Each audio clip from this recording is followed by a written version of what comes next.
tadi Bapak Ketua Gugus berpantun, Bapak berpantun, izinkan saya juga berpantun. Saya takbir dulu. Buah salam, buah lagi. Itulah nama-nama buah. Dengan salam kita mulai. Semoga acara kita mendapatkan berkah. Amin. Assalamualaikum warahmatullahi wabarakatuh. Yang sama-sama kita hormati Bapak Ketua Gugus 05, yang sama-sama kita hormati juga Bapak Korwil sekaligus Bapak Pengawas, yang semoga senantiasa dirahmati, dijaga dan dilindungi oleh Allah Subhanahu wa taala. Yang kami hormati juga Bapak Ibu Kepala Sekolah Gugus 05, Bapak Ibu Guru dan tenaga kependidikan di Gugus 05 yang semoga senantiasa sabar dalam mendidik anak-anaknya dan semoga senantiasa bekerja dengan tulus ikhlas. Alhamdulillahirabbil alamin alladzi hadana subulas salam wa farada alaina siyam Ramadan linakuna minal muttaqin. Nasyhadu an la ilaha illallah wa nasyhadu anna Muhammadan abduhu wa rasuluh alladzi la nabiyya wa la rasula ba'da. Amma ba'du fa ya ibadallah usi nafsi wa iyyakum bi taqwallahi faqad fazal mu'minuna al-muttaqun. Haitsu qala ta'ala ya ayyuhalladzina amanu taqullaha haqqa tuqatih wa la tamutunna illa wa antum muslimun. Wa qala ya ayyuhalladzina amanu taqullaha wa qulu qawlan sadida yuslih lakum a'malakum wa yaghfir lakum dhunubakum wa may yuti'illaha wa rasulahu faqad faza fawzan 'azima. Bapak Ibu jamaah sekalian, saudara sekalian yang semoga senantiasa dirahmati oleh Allah Subhanahu wa taala. Alhamdulillahirabbil alamin. Kita bersyukur kepada Allah atas segala limpahan nikmat dan karunia kepada kita, sehingga pada bulan Ramadan tahun ini kita bisa melaksanakan dan menuntaskan siam Ramadan, juga bisa menuntaskan qiyam Ramadan kita. Semoga seluruh amal ibadah yang kita lakukan di bulan Ramadan diterima oleh Allah Subhanahu wa taala dan dicatat sebagai amal soleh. Salawat dan salam mugi-mugi dumateng junjungan kita Nabi Agung Muhammad sallallahu alaihi wasallam. Itu saja Pak, sedikit yang saya bisa jawabnya. Beliaulah yang telah menuntun kita, mengajarkan kita agama Islam, agama yang sempurna, agama yang paripurna, agama yang diridhoi oleh Allah Subhanahu wa taala. Semoga kita diberikan kemudahan untuk mengikuti tuntunan dan sunnah-sunnah beliau sallallahu alaihi wasallam. Ibu bapak, saudara sekalian yang semoga dirahmati Allah Subhanahu wa taala. Alhamdulillahirabbil alamin. Pada kesempatan yang berbahagia ini kita bersyukur kepada Allah diberikan salah satu karunia teragung, di mana pada hari ini kita bisa bersilaturahim.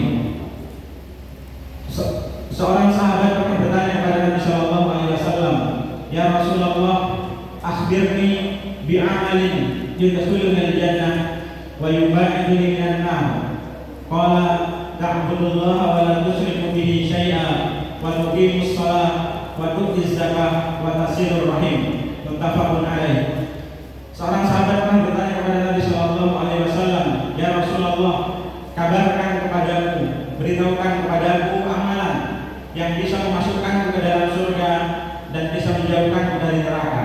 Maka Nabi bersabda, "Engkau beribadah kepada Allah dan tidak melakukan kesyirikan, wa tuqimus shalah, kemudian mendirikan salat, wa tu'tiz zakah, dan menunaikan zakat, wa tasilur rahim, dan menyambung tali silaturahim."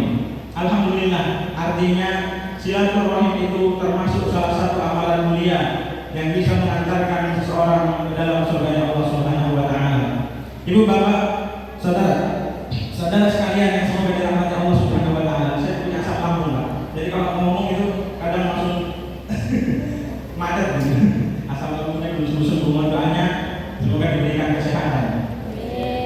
Bapak Ibu yang semoga dirahmati Allah Subhanahu wa taala, menyambung tadi apa yang disampaikan oleh Pak Pengawas bahwa kalau kita sebagai pendidik, saya yakin kita semua pernah membaca Undang-Undang Nomor 20 Tahun 2003, di mana di sana disampaikan tentang fungsi dan tujuan pendidikan nasional.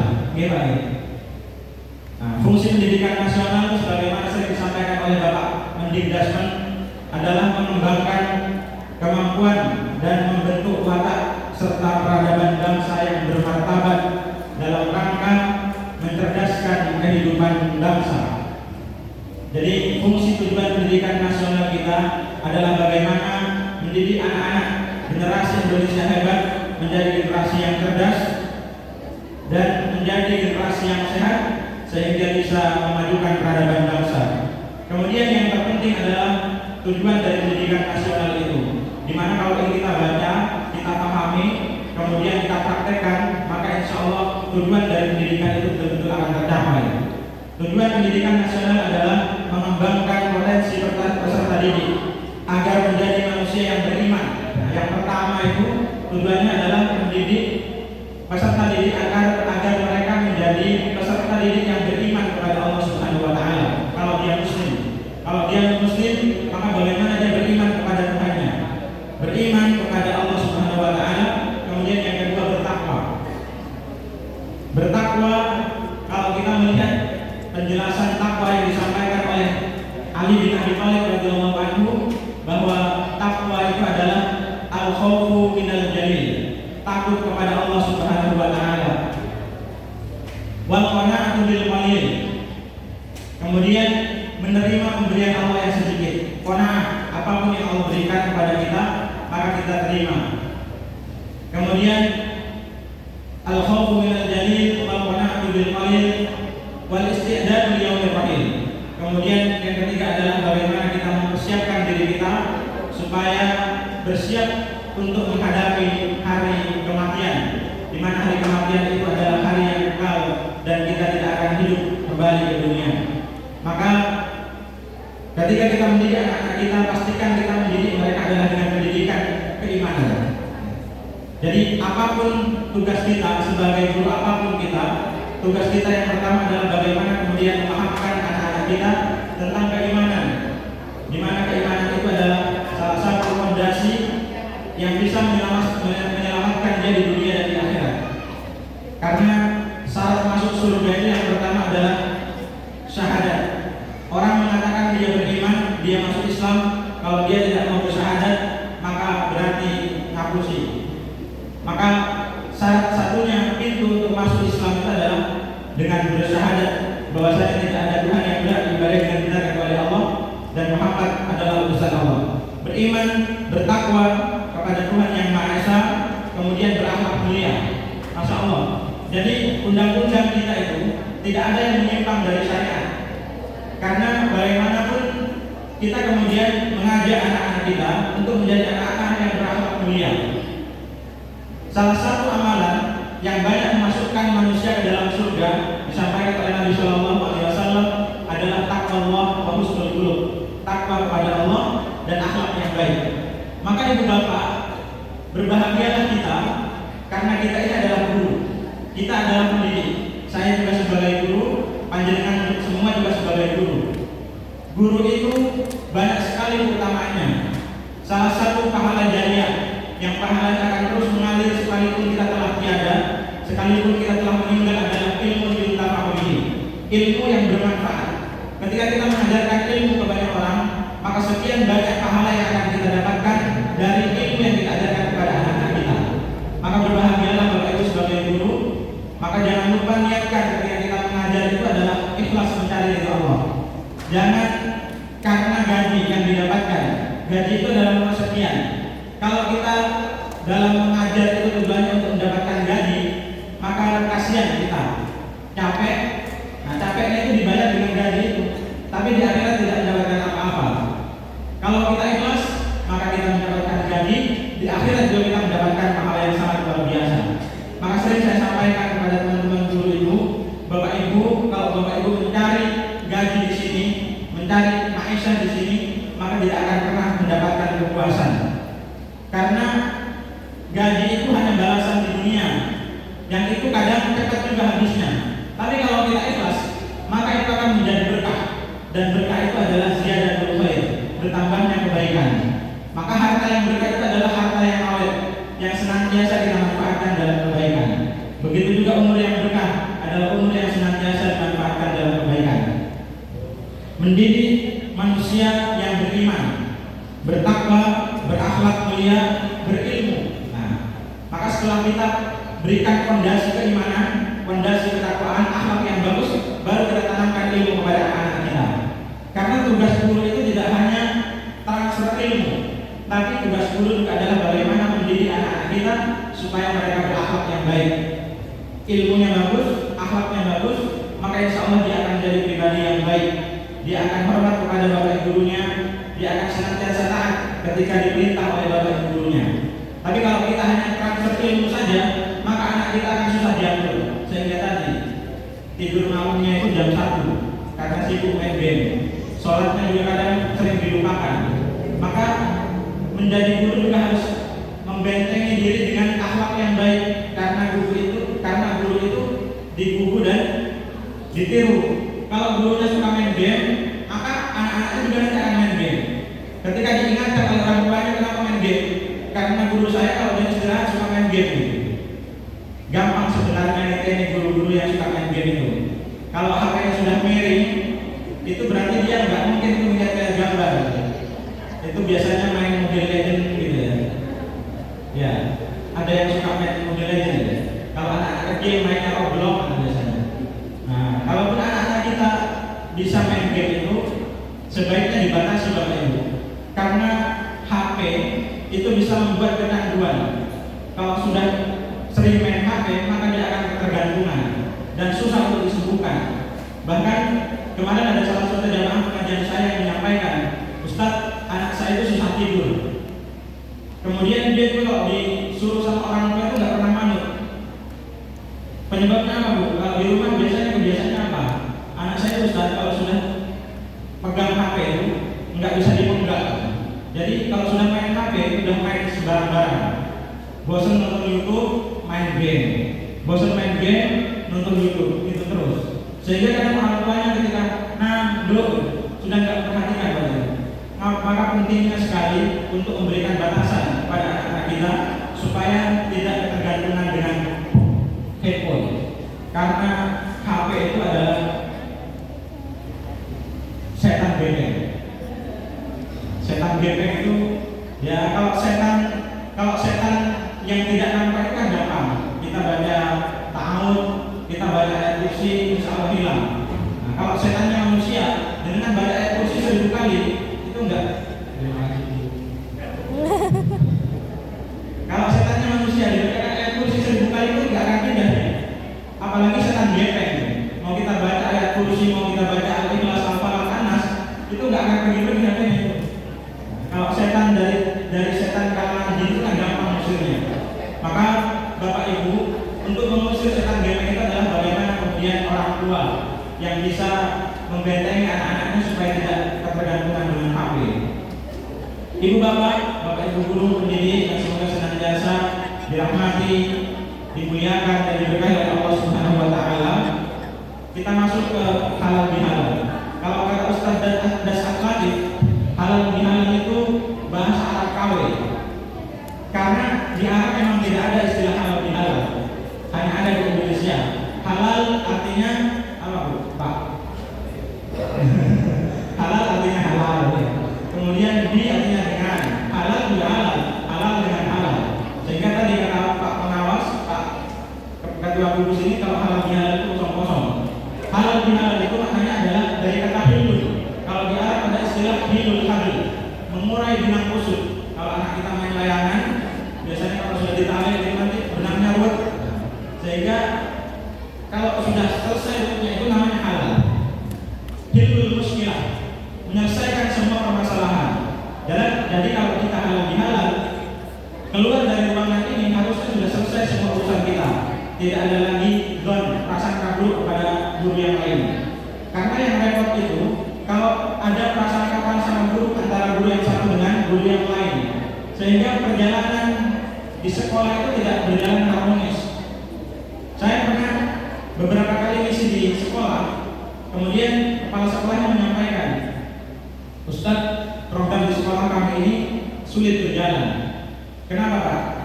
Karena guru-guru di sini itu terpecah menjadi dua.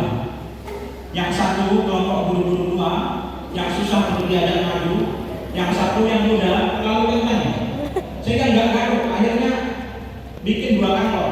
Yang satu kelompok guru tua, yang satu kelompok guru muda yang kepala sekolah. Sehingga nggak imbang perjalanannya. Kadang kalau yang muda ini mau maju agak kencang dikit, yang tua nggak diri, menjegali dari belakang, sehingga nggak tetap berkembang sekolahnya.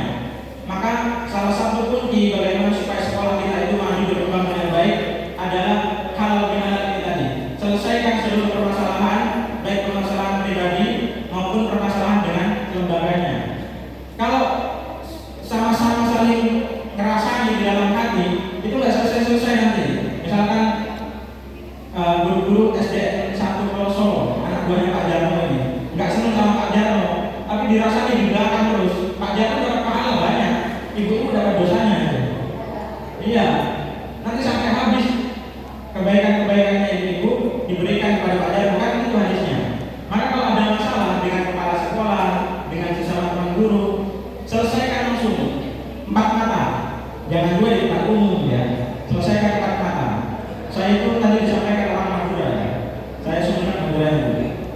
Orang Madura itu biasanya hitam putih. Saya dulu waktu di pondok sering dirasani teman saya itu, orang Ngawi. Jam 12 malam saya panggil lantai 4. Saya tanya, maunya kamu apa? Saya bilang gitu.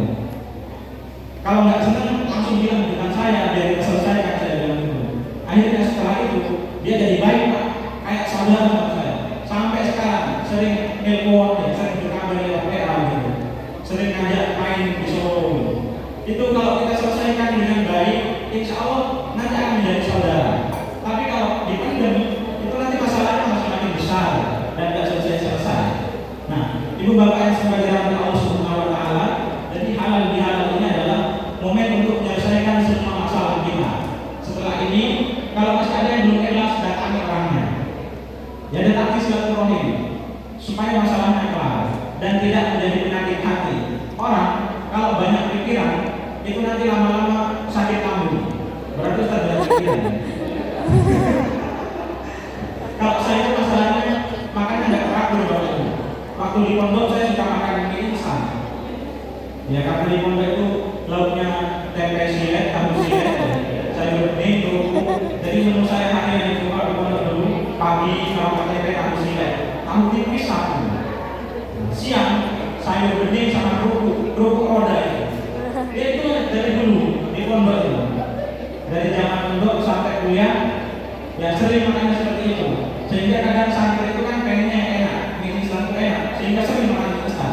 Lama-lama lambungnya enak. Tapi mungkin juga banyak pikiran.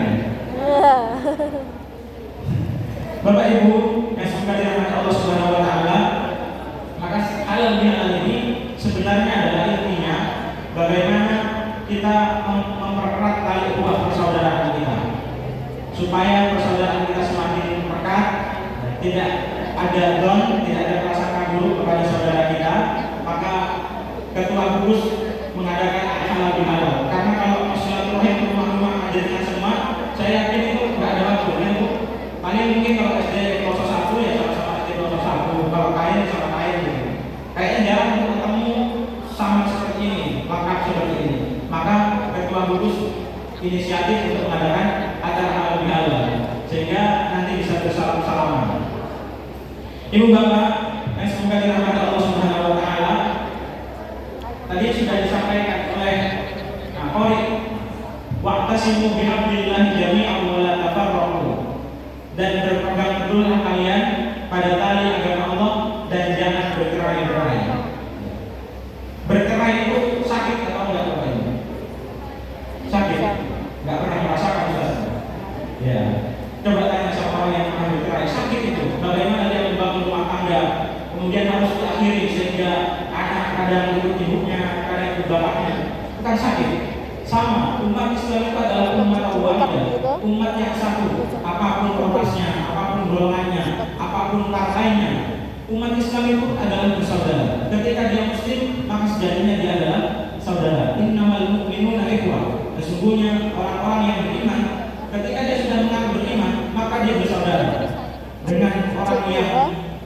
beda ormas, dengan orang yang beda partai, dengan orang yang beda cara beribadah, misalkan suku kuno dan tidak, dia tetap bersaudara, tidak saling menyalahkan. Itulah orang yang beriman. Maka kalau ada orang yang suka menyalahkan orang lain, berarti imannya perlu dipertanyakan. Kita itu jangan sibuk untuk mengoreksi kesalahan orang lain, tapi sibuklah mengoreksi kesalahan diri kita. Kalau kita terlalu sibuk mengoreksi orang lain, maka tidak ada kebaikan dari orang lain itu. Maka perbanyaklah untuk mengoreksi diri sendiri supaya kita bisa menilai orang lain lebih baik dari kita. Ibu bapak yang suka dirahmati Allah Subhanahu wa taala, wa'tasimu bihablillahi jami'an, berpegang teguhlah pada tali agama Allah Islam ini. Kalian semua kata Allah, dan jangan bercerai-berai. Dimanapun kita ditugaskan, kita ini adalah saudara seiman, saudara se-Islam. Tidak boleh ngelek-ngelek satu dengan yang lain. Ya, misalkan sekolah mana kemudian ngelek-ngelek sekolah yang lain. Itu bukan karakter seorang mukmin, Bapak Ibu ya. Bagaimana kita saling mendukung, saling support ya. Di sana pasti ada kelebihan, tempat kita mungkin ada kekurangan. Kita saling melengkapi. Jangan kemudian egois. Bagaimana supaya sekolah kita ini dapat murid banyak, sekolah yang lain mati. Itu juga bukan karakter orang beriman. Tugas kita ini adalah saling bahu-membahu. Bagaimana kemudian bersatu padu supaya kita menjadi umat yang kuat, umat wahidah, umat yang satu itu. Nah, ibu bapak yang semoga dirahmati Allah Subhanahu wa taala, namun di sana sini kadang ada satu dua hal yang bisa menyebabkan putusnya tali persatuan persaudaraan itu. Maka sebenarnya penyebab putusnya tali persaudaraan yang pertama adalah karena kesombongan. Orang kalau sudah sombong itu biasanya nggak disenangi orang. Jangankan orang, Allah saja nggak suka kepada orang yang sombong. Padahal sombong itu kata Nabi, batalul haq wa ghamtun nas. Sombong itu adalah menolak kebenaran. Dinasihati nggak terima, malah ngamuk. Itu sombong namanya. Batalul haq. Dia menolak kebenaran, wa ghamtun nas, dan meremehkan orang lain. Meremehkan orang lain itu nggak termasuk sombong. Malah opo juga kemarin sudah menyek di sini. Jadi nggak boleh gitu ya.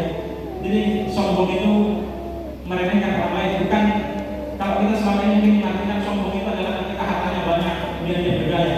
Sombong itu bukan hanya itu. Ketika seseorang menolak kebenaran, meremehkan orang lain, maka itulah sombong. Dan Nabi SAW sampaikan, tidak akan masuk surga orang yang di dalam hatinya terdapat sebiji kesombongan. La yadkhulul jannata man kana fi qalbihi mithqala dzarratin min kibr. Tidak akan masuk surga orang yang di dalam hatinya terdapat sedikit saja kesombongan. Maka Bapak Ibu, kita mohon kepada Allah semoga Allah jauhkan kita dari sifat sombong. Karena sombong ini adalah karakter orang-orang terdahulu yang merusak agama ini. Sombong itu penyebabnya bisa jadi karena kekuasaan. Maka hati-hati kalau kita berkuasa, menjadi kepala sekolah misalkan, menjadi kepala dinas, itu tidak boleh sombong. Karena kalau sombong nanti dia tidak bisa masuk surga. Yang bisa masuk surga itu adalah al-imamul adil, seorang pemimpin yang adil. Jadi kepala sekolah yang adil. Baik kepada semua, jangan dilihat kalau cantik saya baik Ustaz. Tapi kalau kurang cantik atau apalagi sudah tua, wah itu saya kurang suka. Jadi tidak boleh seperti itu. Harus menjadi imam yang adil, pemimpin yang adil untuk semua. Kemudian faktor penyebab kesombongan yang kedua adalah kekayaan. Maka dulu Qarun itu kenapa sombong? Karena dia kaya raya, sehingga banyak meremehkan orang. Kemudian Allah azab Qarun dengan ditenggelamkan ke dalam bumi. Maka orang kalau menemu harta di dalam tanah itu biasanya disebut harta apa? Harta karun, hartanya karun. Jadi orang yang kaya raya kemudian dia sombong, tidak mau beriman kepada Allah, ditenggelamkan oleh Allah ke dalam bumi.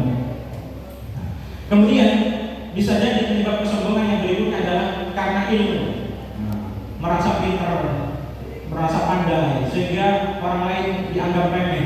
Itu juga faktor penyebab kesombongan. Maka apapun posisi kita, sepandai apapun kita, jangan pernah kemudian meremehkan orang lain.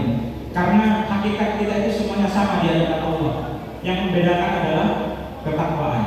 Siapa yang paling bertakwa, maka dialah yang paling mulia. Inna akramakum indallahi atqakum. Sesungguhnya yang paling mulia di antara kita di sisi Allah adalah yang paling bertakwa kepada Allah, yang paling takut kepada Allah, takut ketika tidak bisa melaksanakan perintah, dan takut ketika meninggalkan larangan, dan takut ketika tidak bisa meninggalkan larangan Allah. Kemudian ibu bapak yang semoga dirahmati Allah, penyebab putusnya persaudaraan yang kedua adalah karena kedengkian. Nah, ini kalau kita pernah dengki sama orang, itu bahaya itu. Orang kalau sudah dengki, iri, itu bisa rusak persaudaraannya. Ia membuat hasad, kata Nabi. Jauhilah oleh kalian iri dengki, karena sesungguhnya fa'innal hasada ta'kulul hasanat. Sesungguhnya dengki iri kepada orang itu bisa merusak kebaikan kita. Sebanyak apapun kebaikan kita, kalau kita suka iri sama orang, dengki sama orang, maka habis kebaikan-kebaikannya. Kama ta'kulun nar al-hatab, sebagaimana api ketika melalap api. Kalau kita bakar sesuatu yang kita bakar, maka seperti itu kedengkian kita bisa merusak kebaikan kita, bisa menghabiskan kebaikan kita. Maka banyak-banyaklah berdoa kepada Allah Subhanahu wa taala, semoga Allah jauhkan kita dari sifat iri dan dengki. Kemudian yang ketiga, Bapak Ibu rahimakumullah, penyebab rusaknya persaudaraan itu adalah serakah. Serakah paham ya? Serakah itu bukan hanya tamak. Serakah itu rakus. Ya, kalau dikasih orang itu cepat banget menerimanya, tapi dia tidak pernah memberi kepada orang lain, itu namanya serakah. Jadi disuruh diminta infak gitu untuk kembangan sekolah misalnya, infak kayak 100 rupiah per bulan, itu angin pol, itu namanya serakah. Tapi kalau dia dapat jatah, agi-agi itu cepat-cepat untuk mengambil jatahnya. Maka orang yang serakah itu juga termasuk orang yang bisa merusak tali persaudaraan. Maka Allah Subhanahu wa taala firmankan dalam surat At-Takatsur, Alhaakumut Takatsur. Alhaakumut Takatsur artinya celakalah orang yang bermegah-megahan, mengumpulkan harta tidak pernah ada puasnya. Dikasih satu mobil, pengen punya dua. Dikasih motor, pengen punya mobil. Dikasih mobil, pengen punya bis. Ada yang pengen punya bis? Enggak ada ya. Dikasih bis nanti pengen pesawat ya. Dikasih istri satu, ya tetap satu. Boleh dua, boleh dua. Ya. Boleh Pak. Boleh Pak? Iya, dua boleh, tiga? Boleh Pak? Boleh, habis ini nggak boleh pulang ke rumah. Silakan tidur di teras. Ya boleh memang, Bapak Ibu ya, memang boleh menikah 1, 2, 3, tapi memang boleh dalam syariat. Tapi sesuaikan dengan kemampuan. Kalau tak mampu ngurus istri satu, nggak usah macam-macam. Daripada nanti kamar, nggak bisa hidup lagi. Maka sesuaikan dengan kemampuan. Kalau tidak mampu berbuat adil, maka cukup satu saja. Saya ini termasuk orang yang istrinya satu, nggak berani saya nikah dua itu, karena bisa nggak kumpul dapurnya sebulan. Bapak Ibu yang semoga dirahmati Allah Subhanahu wa taala, maka berikutnya bagaimana supaya tali persaudaraan kita semakin kuat terpupuk. Yang pertama tentunya adalah dengan saling memaafkan. Yang kita lakukan hari ini insya Allah adalah merupakan sebuah usaha supaya kita bisa mempererat persaudaraan kita. Jarang-jarang saya ketemu. Yang saya kenal hari ini Pak Jarno, Bu Papi, tetangga saya Pak. Satu RT Pak dulu, sekarang beda RT. Siapa lagi? Bu Haji, ada Pak Imam di belakang, kakek masjid saya itu. Kakek masjid yang biasa saya di sini saya itu. Ada Pak Andi, ada Pak Didi, dari SDIP ada Pak Kepala Sekolah siapa ya? Pak Bapak. Pak Ibnu ya? Ya. Ada beberapa yang saya kenal. Saya mohon maaf yang belum kenal. Semoga setelah pertemuan ini nanti bisa saling mengenal. Kalau bertemu di jalan, mohon saya disapa. Saya kalau nggak kenal kalian bukan karena sombong, tapi susah ingatnya. Sekian banyak orang harus saya ingat. Biasanya jamaahnya lebih kenal dengan ustadznya. Saya pernah di kolam renang. Saya itu dikira sombong waktu itu. Ustadz dari sana nggak kenal. Bu, punten saya bener nggak lupa Bu. Kalau saya harus mengingat sekian ratus jamaah itu, saya bilang. Maka kalau ibu saya tolong menyapa duluan saya.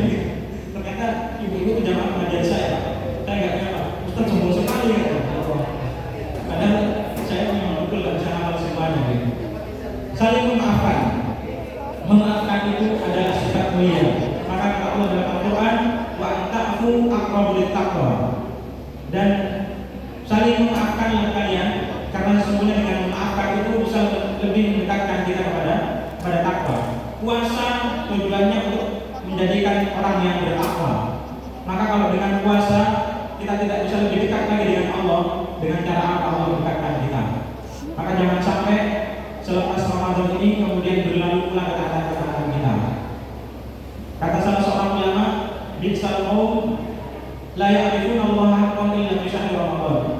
Sesungguhnya seburuk-buruk manusia itu adalah dia yang hanya mengenal Allah saat bulan Ramadan saja.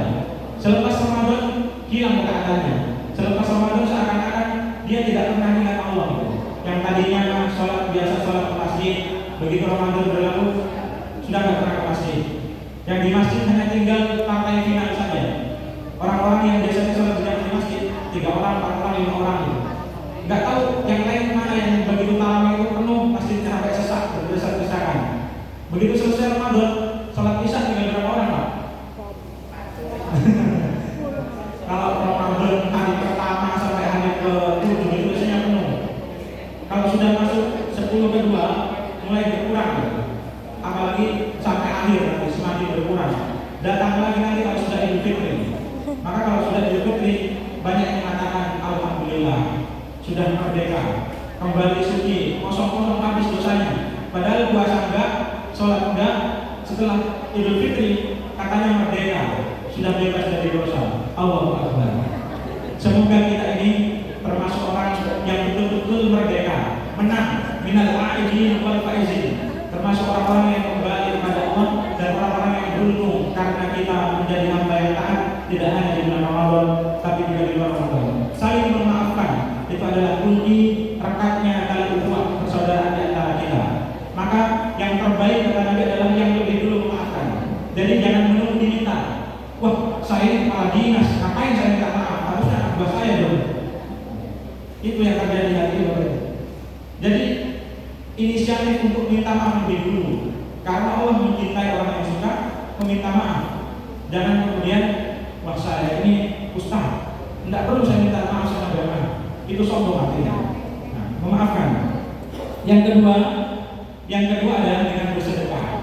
Misalkan kepala sekolah ini habis marah-marah sama satpam, di pagoni tek-tekan gitu. Kira-kira satpamnya dongkol nggak? Dongkol. Coba habis itu kalau bersedekah, kasih dia uang, besok marah lagi pada lalu. Iya senang. Kalau kita bersedekah, maka sedikit apapun dia sama kita beri dia sedekah, kita kasih dia beras, kita kasih telur, itu insya Allah bikinnya hilang. Tapi jangan suka marah-marah juga, karena dia orang bertakwa itu adalah wal kadhimin al-ghaid, senantiasa mampu untuk menahan amarah, wal afina 'anil nas, suka memaafkan orang lain. Ini salah satu ciri orang bertakwa, sebagaimana tadi disampaikan oleh Bapak pengawas kita. Ibu bapak, masih juga dirahmati Allah Subhanahu wa taala, sedekah bisa mempererat tali persaudaraan. Kalau sudah lama nggak pernah ketemu, begitu ketemu beri hadiah. Kata Nabi SAW, kalau kita pengen saling mencintai, tahabu, saling memberi hadiah supaya bisa saling mencintai. Yang sudah menikah sering-seringlah beri hadiah istri, supaya istri makin cinta, jangan pelit sama istri. Sama juga ibu-ibu, kalau pengen dicintai oleh suami, perlakukan suami dengan baik. Sebaik-baik wanita adalah yang menyenangkan suami ketika dilihat. Khairun nisa'i allati tasurru idza nadhara. Sebaik-baik wanita istri itu adalah yang menyenangkan suami ketika dilihat. Jangan sampai kembali di rumah pakai jas tersobek-sobek. Ketika keluar rumah dandan sampai 1 jam. Ibu-ibu, kecantikan panjenengan itu hanya untuk suami, bukan untuk suami orang. Maka jangan suka memancing biar suami orang tertarik sama kita. Bu, gimana bu? Nanti pulang dandan yang cantik, pakai parfum yang wangi di rumah, biar suaminya makin cinta. Siap ya? Bapak-bapak yang siap, ibu-ibu yang enggak jawab. Siap bu? Siap, Masya Allah. Iya bu. Kalau pengen dicinta oleh suami, itu harus cantik di depan suami. Jangan balik. Di mana bu? Kita biasanya dandan itu kalau mau keluar, di rumah nggak pernah dandan. Ngapain Ustaz sudah laku? Nah terus kalau keluar biar laku lagi. Kembali nggak boleh kayak gitu ya. Nah, ibu-ibu yang sebagai Allah Subhanahu Wa Taala, sedekah. Maka dengan menikah itu adalah ibadah terpanjang Bapak Ibu. Jadi selama kita menikah itu merupakan perjalanan ibadah. Kita senyum dengan istri itu berpahala. Jangan kembali sama istrinya suka marah-marah, meremuk gitu. Sama orang di luar baik banget gitu. Sama ibu itu nggak boleh kayak gitu. Sama suami di rumah dikit-dikit marah. Nanti kalau di luar mungkin kalem banget gitu. Aku kira maka ibadah kita kepada Allah menyempurnakan separuh agama kita dengan menikah. Maka jadikan pernikahan itu sebagai ladang kita untuk menambah amal ibadah kita kepada Allah. Yang terakhir, yang ketiga, cara memperkuat persaudaraan itu adalah dengan memperbanyak teman. Silaturahim. Silaturahim, Pak. Silaturahim yang tadinya nggak kenal, kali ini saya kenal dengan. Walaupun belum kenal namanya, setidaknya kenal namanya dulu ya. Nanti kalau lupa itu karena kita adalah manusia. Manusia itu bahasa Arabnya al-insan. Dari kata nasia. Nasia itu gampang lupa. Maka sering kita mendengar al-insan mahal lupa potensia. Manusia itu tempat salah dan lupa. Menungso. Ya? Menungso. Iya, sering lupa. Jadi wajar. Misalkan kepala sekolah jadwalnya Zoom, lupa itu wajar. Mohon dimaklumi. Iya manusia, tapi jangan sering-sering lupa juga. Kalau sering-sering lupa itu nanti jatuhnya keremehan, maka harus betul-betul diingat. Kayak misalkan jadwal gitu ya, harus betul-betul diingat itu. Jangan sampai orang lupa jadwal aja. Oh maaf saya lupa. Misalnya maaf saya lupa. Kasihan dong muridnya. Iya. Saya dulu pernah ngajar di salah satu sekolah juga. Sering kayak gitu. Maaf Ustaz, saya lupa. Saya kira jadwalnya nanti. Besok kali kayak gitu. Lupa tiap hari. Ini lupa jadi sengaja kadang-kadang. Walaupun manusia tempatnya salah dan lupa, tapi lupanya jangan tiap hari lah. Gitu ya. Kalau orang sudah banyak lupa, berarti dia akan banyak maksiat. Salah satu yang bisa menghalangi masuknya ilmu itu adalah maksiat. Termasuk yang gampang lupa itu berarti karena banyak maksiat. Kalau kita sudah banyak lupa, banyak taubat, banyak istighfar kepada Allah supaya tidak sering lupa. Kecuali kalau sudah ya dimaklumi ya. Orang pikir itu kewajiban sudah lepas ya. Tapi kalau masih muda sudah sering lupa itu yang repot. Silaturahim siapa ingin dipanjangkan umurnya, dilimpahkan rezekinya, maka hendaklah dia berbanyak silaturahim. Gitu. Hari ini silaturahim nanti dapat makan gratis, enggak bayar. Gitu, baik? Enggak ya? Nah, dapat minum gratis, dapat snack gratis. Itu mudah rezeki kita. Kalau kita kalau di rumah, menunya itu saja. Ya. Yang dilihat suami, yang dilihat anak, yang dilihat kayak bosen. Kalau pengen panjang umur udah rezeki silaturahim. Banyak teman itu banyak rezeki. Tapi jangan salah dalam pergaulan. Kalau bergaul dengan orang-orang yang kurang baik, maka nanti lama-lama tertular. Silakan bergaul dengan siapapun. Niat kita adalah bagaimana menularkan kebaikan kepada orang lain. Jangan sampai kita yang terwarnai. Tugas kita mewarnai supaya orang jadi baik. Jangan kembali. Kata Ustaz tadi berbanyak silaturahim, banyak teman, banyak rezeki. Akhirnya sama orang-orang sembarangan yang nggak ngerti agama, dia teman akrab gitu. Sama orang-orang yang sering pengajian, sering ke masjid, malah dia menjauh. Nah ini yang repot ini. Malah condongnya ke sana, harusnya condongnya ke sini. Ke sini ke masjid, ya, pengajian orang yang suka ngaji. Jangan justru malah dekat sama orang-orang yang ahli maksiat.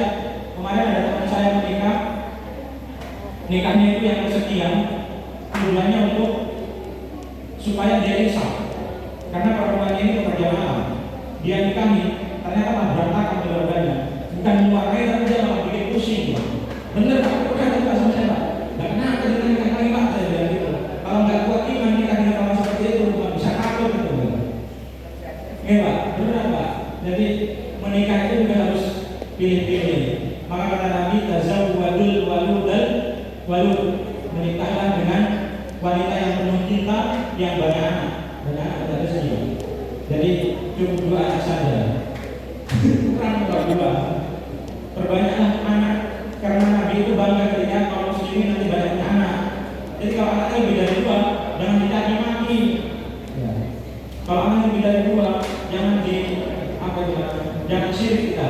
Itu orang tiap hari kok anak terus. Iya kakak ada teman saya, anaknya sekarang 8 Pak. umurnya 45 kayaknya, anak 98. Itu istrinya kayak apa ya? Masa tiap tahun anak terus, tiap tahun melahirkan terus. Tapi alhamdulillah banyak anak yang rezeki benar. Anak pertama sudah kuliah di Surabaya, di UNER. Bayangkan, anak kedua sudah kuliah juga, anak ketiga SMA, semuanya sekolah. Yang kemudian dibilang banyak anak kalau bisa sekolahkan itu nanti yang bisa makan. Allah itu sudah menanggung rezeki setiap hambanya, bahkan sampai binatang melata sudah Allah cukupkan rezekinya. Yang hari ini nggak bisa makan, nggak bisa minum karena malas kerja. Kalau mau bergerak, insya Allah tercukupkan rezekinya. Coba kita bayangkan ya, kalau ada cecak di dinding ini, bayangkan cecak itu makan apa ya? Dia bergerak dapat nyamuk gitu ya kan? Kita kalau mau bergerak, maka insya Allah cukup rezeki kita. Saya punya cecak di sini, cecak di dinding, diam-diam beraya, datang seekor nyamuk, nah ditangkap, dapat makan. Jadi kalau kita mau makan, mau punya harta yang cukup, kerja. Kalau tidur terus ya nggak dapat gitu. Silaturahim memanjangkan umur, menambah rezeki. Rezekinya akan mudah. Kalau kita silaturahim itu jangan yang diobrolin hanya sekarang kegiatan apa. Kalau sudah bersih kegiatan apa yang tahu kalau pagi, habis tidur, sholat tidur, nggak hanya itu. Jadi kalau silaturahim itu nggak hanya tanya kegiatan penting harian, tapi bagaimana kita bisa sharing bisnis misalkan, itulah yang nanti bisa membuka itu rezeki. Silaturahim itu bukan hanya datang ke rumah orang naik HP gitu. Oke, HP. Jadi bukan silaturahim namanya, tapi mabar, main bareng. Iya, biasanya kalau kita silaturahim kadang sakit hati didatangi malah HP terus gitu. Sehingga nggak nyambung silaturahimnya. Ibu bapak Allah, silaturahim ini bisa mempererat ukhuwah kita. Dan ada satu hal yang disampaikan oleh Allah dalam Al-Quran sebagai solusi dari setiap permasalahan kita. Sudah apa ini?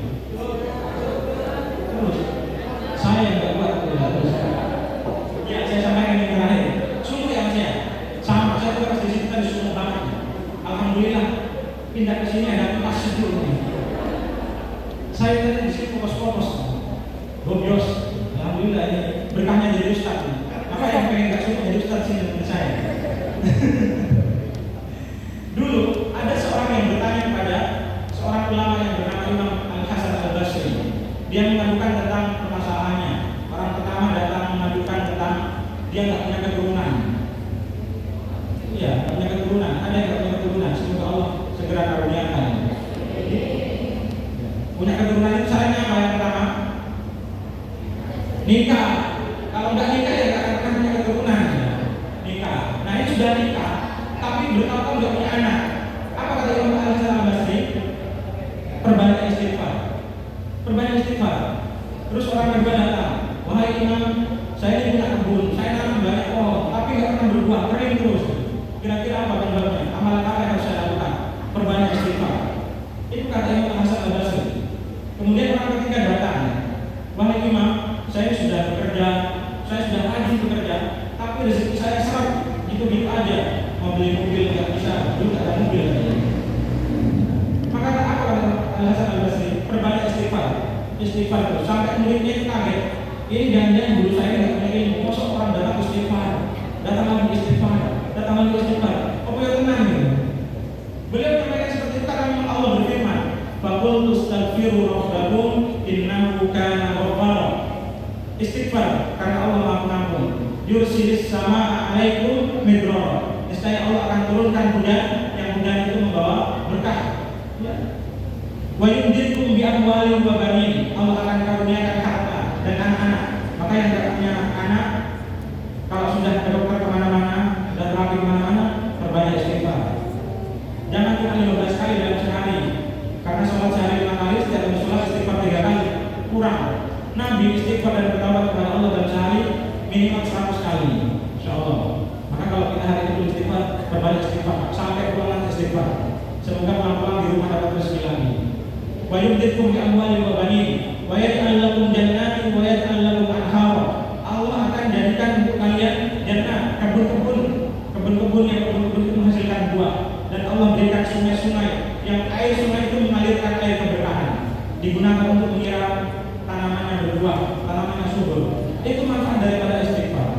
Maka kenapa kemudian Nabi Shallallahu Alaihi Wasallam mengajarkan kepada kita setiap kali selesai sholat untuk beristighfar kepada Allah. Karena kalau kita sholat itu, Bapak Ibu, belum tentu sholat kita itu diterima sempurna oleh Allah Subhanahu Wa Taala. Maka sempurnakan sholat itu dengan istighfar, dan setelah itu sempurnakan sholat fardu dengan sholat sunnah. Karena sholat sunnah itu adalah dari penyempurna ibadah wajib kita. Sebagaimana puasa Ramadan, tanda keberhasilan puasa Ramadan kita adalah menurut Imam Ibnu Rajab Al-Hambali dalam kitabnya Lataiful Ma'arif, beliau menyampaikan thawabul hasanah al-hasanah adalah balasan tanda diterimanya kebaikan kita adalah ketika kita bisa mengiringi kebaikan yang pertama dengan kebaikan-kebaikan berikutnya. Puasa Ramadan kata Imam Ibnu Rajab kita iringi dengan melaksanakan puasa sunnah di bulan Syawal 6 hari. Man shoma Ramadan summa arba'ahu sittan min Syawal karena masih ada. Siapa yang puasa Ramadan dan setelah itu dia melaksanakan puasa sunnah 6 hari di bulan Syawal, maka sama dengan puasa sepanjang tahun. 1 tahun lengkap. Hitung-hitungannya 1 tahun itu ada 365 hari. Nah, balasan kebaikan dalam syariat Islam al-hasanatu bi asyri amsalha. Satu kebaikan dilipat gandakan 10. 30 kali 10 sama dengan 300. 6 hari di bulan Syawal kali 10 60. 360 sama dengan puasa setahun penuh. Maka semoga Allah memudahkan kita untuk melaksanakan puasa Syawal. Boleh putus-putus, gak harus nyambung terus ya. Kayak sinyal jelek itu kan biasanya putus-putus. Puasa Syawal juga boleh gak putus-putus. Misalkan hari ini puasa 1 gitu ya. Besok lusa puasa 1 hari lagi ya, puasa Syawal boleh. Yang penting digenapi 1 digenapi 6 hari. Yang belum puasa sudah digunakan puasa sebagai penyempurna dari ibadah Ramadan kita. Yang biasa tadarus dilanjutkan sekarang tadarus. Yang biasa puasa wajib nanti setelah puasa Syawal dilanjutkan dengan puasa sunnah yang lain. Yang biasa tarawih di luar Ramadan kita bisa melaksanakan qiyamul lail, bisa melaksanakan sholat tahajud. Bapak Ibu yang semoga dirahmati Allah, itu saja yang dapat disampaikan. Semoga bermanfaat. Cukup ya? Cukup ya Pak? Alhamdulillah atas segala kekurangan, semoga Allah Subhanahu Wa Taala bisa pertemukan kita di lain waktu dan kesempatan. Tolong Bapak Ibu kalau ketemu saya, kalau saya disapa ya, biar saya nggak sombong. Saya tak ingat-ingat dulu. Iya, ingat-ingat ya. Terus pokoknya semoga nanti saya diberikan kemudahan untuk ingat. Saya sering lewat SD Peloso 1 yang lulus Peloso 1. Ada beberapa yang saya kenal. Yang belum kenal, mari kita kenal. Tak kenal maka ta'aruf, tak sayang. Tapi kalau saya sayang sampai tidak orang bahaya. Tak kenal maka ta'aruf. Mari kita kenal. Ya ayuhan nas, inna khalaqnakum min dzakarin wa untha wa ja'alnakum syu'uban wa qaba'ila lita'arafu. Untuk saling mengenal ya. Bukan ya boleh ya saya sebagai saudara kita kata Allah. Tapi jangan menyayangi setiap orang. Istrinya sendiri tak akan disayangi. Allah akan bersama. Demikian yang dapat disampaikan. Semoga bermanfaat. Assalamualaikum warahmatullahi wabarakatuh. Sekaligus dimohon untuk memimpin doa. Baik Bapak Ibu, mari kita berikan bahasanya kita memohon kepada Allah. Semoga apa yang menjadi hajat kita dijawab oleh Allah Subhanahu Wa Taala. Alhamdulillahirabbil alamin, hamdan syakirin, hamdan na'imin, hamdan yuwafi ni'amahu wa yukafi mazidah. Ya Rabbana lakal hamdu kama yanbaghi li jalali wajhikal 'azim wa 'azimi sultanik. Allahumma shalli ala Muhammad wa ala alihi wa sahbihi ajma'in. Allahumma ighfir lana wa liwalidayna warhamhum kama rabbawna shighara. Allahumma anta rabbuna la ilaha illa anta khalaqtana wa nahnu 'abduka wa nahnu 'ala 'ahdika wa wa'dika mastata'na. Nabu'u laka bi ni'matika 'alaina wa nabu'u bi dhunubina. Waghfir lana fa innahu la yaghfiru dhunuba illa anta.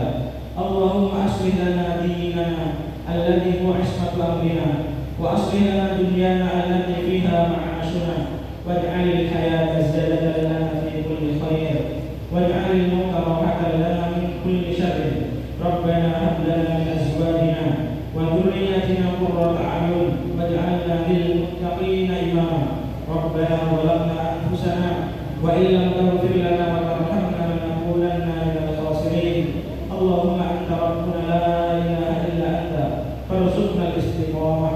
Allahumma